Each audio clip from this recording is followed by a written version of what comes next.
महाभारत के अनमोल शुभ विचार। कवच कुंडल जिसने इंद्र को दिया दान था, मित्रता के खातिर सर्वस्व किया बलिदान था, धर्म मार्ग पर चलना जिसका स्वाभिमान था। हाँ, तुमने सही पहचाना, वो सूर्यपुत्र कर्ण महान था। धर्म की राह पर चलते हुए कर्ण ने वचन को तोड़ा नहीं, मृत्यु सम्मुख देखकर भी मित्र का साथ छोड़ा नहीं।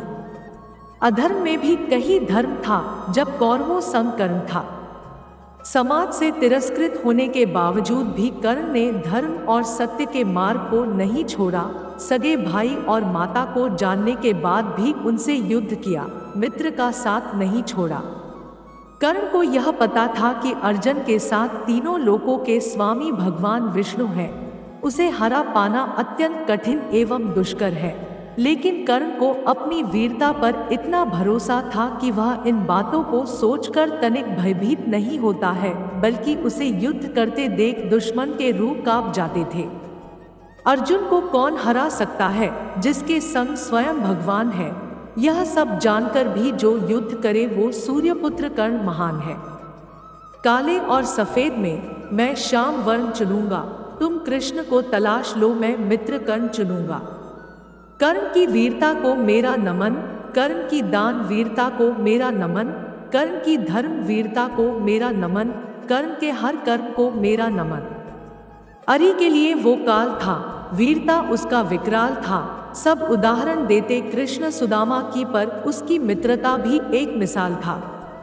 दुर्योधन और कर्ण की मित्रता कहती है धर्म और अधर्म भी साथ साथ रहती है। जब राजवंश का गुणगान गाया जाएगा, जब कर्ण इस जग में सम्मान नहीं पाएगा, जब कुल गोत्र को उच्च बताया जाएगा, तब परिवर्तन लाने को कोई कर्ण आएगा। कर्ण ने सहा कष्ट हर प्रकार, पर नियति के आगे न मानी हार, अपने सामर्थ्य के बल पर दे डाली सबको ललकार। कुछ उसमें बात विशेष थी, तभी जग में उसका बखान है।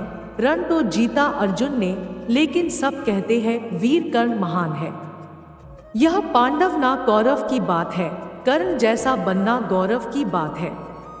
दोस्ती को बड़ा सम्मान दिया, जीवन में हर तरह का बलिदान दिया, अपना वचन निभाने के लिए इंद्र को कवच कुंडल दान किया। ऐसी जीत बेकार है जिसे कोई नहीं जानता है। कर्ण जैसी हार में भी छुपी उसकी महानता है। माना इस दुनिया में सबसे बड़ा है पैसा, मगर आज भी अगर दोस्ती हो तो कर्ण जैसा। कहते हैं इंसान को हमेशा उनका कर्जदार रहना चाहिए जिन्होंने आपके बुरे समय में साथ दिया हो। अंजाम की खबर तो कर्ण को भी थी, लेकिन बात सिर्फ दोस्ती निभाने की थी, और कर्ण ने भी वही किया। भले ही महाभारत का युद्ध धर्म और अधर्म के बीच एक महासंग्राम था, लेकिन उस युद्ध में कई योद्धा ऐसे थे जो जानबूझकर अधर्म का साथ निभाने के लिए मजबूर थे। सारे जग का तम हरते, बेटे का तम ना हर पाए। इंद्र ने विषम से कपट किए, बस तुम ही सब ना कर पाए। अर्जुन की सौगंध की खातिर बादल ओट छुपे थे तुम, और श्री कृष्ण के एक इशारे कुछ पल अधिक रुके थे तुम। तो पार्थ पराजित हुआ जो मुझसे, तुमको रास नहीं आया। देख के मेरे रण कौशल को कोई भी पास नहीं आया। 2 पल जो तुम रुक जाते तो अपना शौर्य दिखा देता। क्षमा धर्म है, क्षमा यज्ञ है, क्षमा वेद है और क्षमा शास्त्र है। जो इस प्रकार जानता है वह सब कुछ क्षमा करने योग्य हो जाता है। अहंकार मानव का और मानव समाज का इतना बड़ा शत्रु है जो संपूर्ण मानव जाति के कष्ट का कारण और अंततः विनाश का द्वार बनता है। जो मनुष्य अपने माता पिता की सेवा पूरे सद्भाव से करते हैं, उनकी ख्याति इस लोक में ही नहीं बल्कि परलोक में भी होती है। जब प्रजा अपने राजा के सानिध्य में कर से पीड़ित हो और उसे प्रतिदिन कष्ट झेलने पड़े, तब उस राजा को हारने से कोई नहीं बचा सकता। जब सूखी लकड़ी का मिलन गीली लकड़ी से होता है, तब वह भी अग्नि में जल जाती है। ठीक उसी प्रकार से दुष्टों की संगति में रहने से सज्जन व्यक्ति भी दुख पाते हैं। अगर आपका कोई मित्र चतुर स्वभाव का है, तो वही आपका सबसे श्रेष्ठ मित्र और मार्गदर्शक होता है। समय से अधिक कोई दूसरा इस संसार में बलवान नहीं होता है, वह प्रत्येक क्षण बदल जाता है।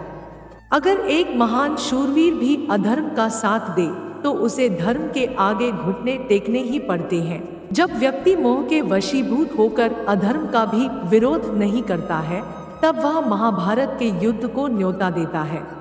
जब आप किसी व्यक्ति को अपनी शरण में लाकर उसकी रक्षा करते हैं, तो ऐसे में पापी के पाप भी पुण्य में बदल जाते हैं। इस संसार में दूसरों के ऊपर परोपकार करना सबसे बड़ा पुण्य है और दूसरे को पीड़ा देना सबसे बड़ा पाप है। मानव का सच्चा धर्म यही है कि उसे जो स्वयं के लिए अच्छा नहीं लगता, वैसा उसे दूसरों के साथ भी नहीं करना चाहिए। संसार में मौजूद दो व्यक्तियों का स्थान स्वर्ग से भी उच्च होता है। एक वह जो शक्तिशाली होकर दूसरे को क्षमा कर देता है, दूसरा वह है दरिद्र होकर भी दान पुण्य करता है। यदि किसी व्यक्ति ने तुम पर कोई उपकार किया हो, लेकिन बाद में उसने कोई अपराध किया हो, तो तुम्हें उसे माफ कर देना चाहिए। युद्ध के मैदान में बिना सेनापति के सेना ठीक उसी प्रकार से होती है जैसे नदी में बिना नाविक के नाव और बिना सारथी के रथ। यदि व्यक्ति स्वयं पर अभिमान करने लगता है तो उसको भी अंत में दुर्योधन जैसी मौत मिलती है। अगर इस वीडियो से आपकी लाइफ में 1% भी वैल्यू ऐड होती है तो आप भी मेरी लाइफ में 1% वैल्यू ऐड कर दीजिए। आपका सब्सक्राइब करना मेरी लाइफ में 1% वैल्यू ऐड करेगा। धन्यवाद।